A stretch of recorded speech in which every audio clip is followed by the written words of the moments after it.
Hello, everyone. Please excuse my voice. I am sick right now. I tried recording this video as an unboxing before, but I started hacking up my lungs, so uh, it's already open. So this is somewhat of an unboxing video. Um, this is also a video to show my players who are going to be in my Oriental Adventures one shot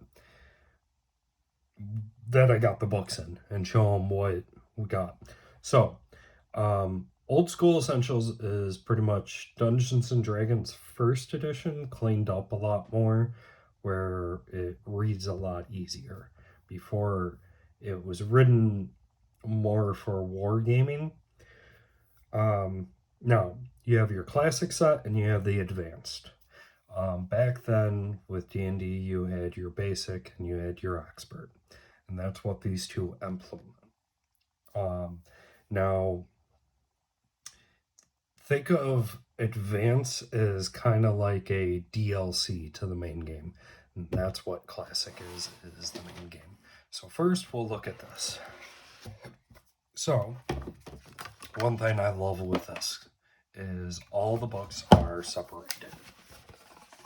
So, we have the treasure table, or treasure book, which is for the dungeon master. Pretty small. I mean, not saying that in a bad way. You have the adventures, also for dungeon masters. You have the monsters, which are also for the dungeon master. And with these, you have the books divided up where it's a lot easier to find. If you're trying to find stats for a black bear, you're going to look in monsters. If you're trying to see what kind of treasure a goblin gives on table H or whatever, you're going to go into the treasure book. If you're making a dungeon, you're going to go through the adventure. Now, you do have the magic book, and this is all the spells that... Sorry. This is the magic book. This is for wizards and clerics. So if you're playing a wizard or a cleric, you can just grab the book. Let's say you're playing a cleric. You would roll on the table to see what spell you know. So, just for a little exercise, 7, we would know remove fear. And then you can go in here, and the spells are pretty simple in description. Again, not a bad thing. Now, next you have the character book. Now, the character book has, you have fighter, or you have martial. I'm getting them mixed up with my other OSR games.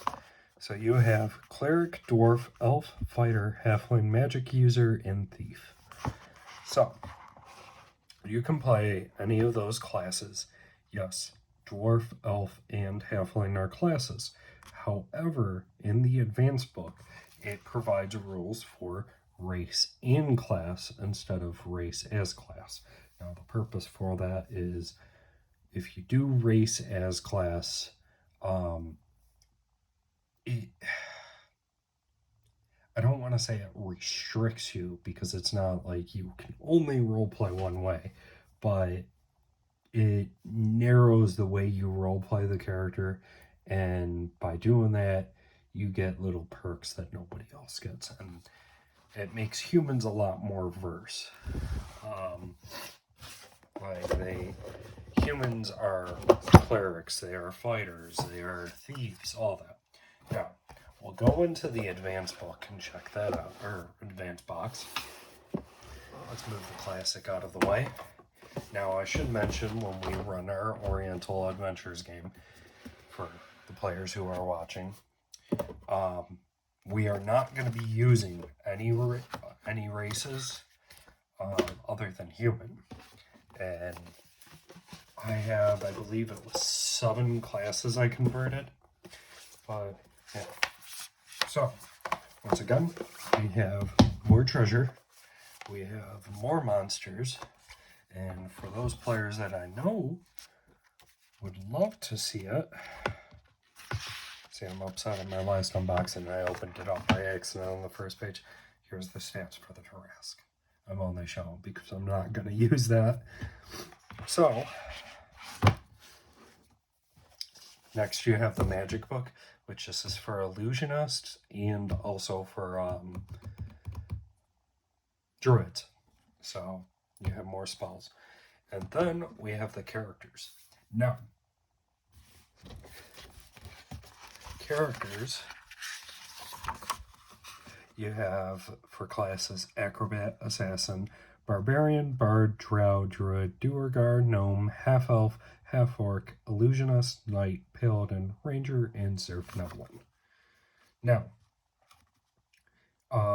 let me give an example. I'll do Half-Orc as an example for this. So we'll go page 24 for Half-Orc. So you have your stats and whatnot. So the Half-Orc's kind of hardy, and you get a few abilities. And that's it.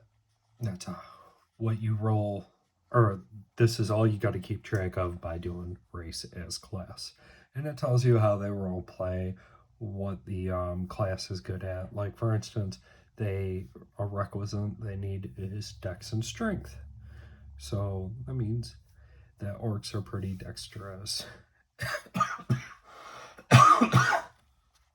Excuse that cough.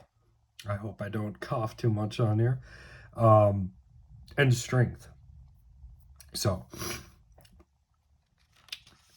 this is what you would need. Now, let's say we do Half-Orc as a race. We would go to page 44. Now, you come over to the Half-Orc. You get the little ability modifiers. But for your classes you're limited to, you can only play these and you can only get to a certain point. So if you're playing a cleric, you can only max to level 4. Everything else is pretty much 8. Fighter is 10. So they gravitate more towards martial. Now, you can always get rid of these limitations, or you can adjust them. I see people who, when they do race and class, they will say, like, you can reach an extra few more levels based on what your key ability modifier is. So I'll say your modifier is like a 2, you can get 2 more levels. But that's like the comparison between the two.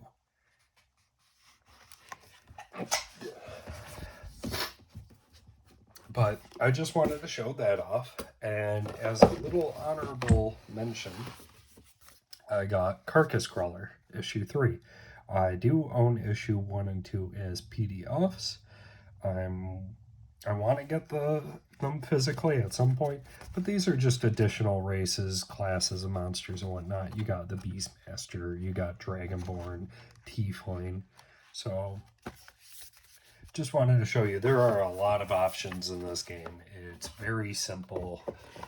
And now that I got these on, we can start planning out our Oriental Adventures one-shot. And I look forward to playing with you guys once I'm feeling better. Take care. I'll see you guys next time.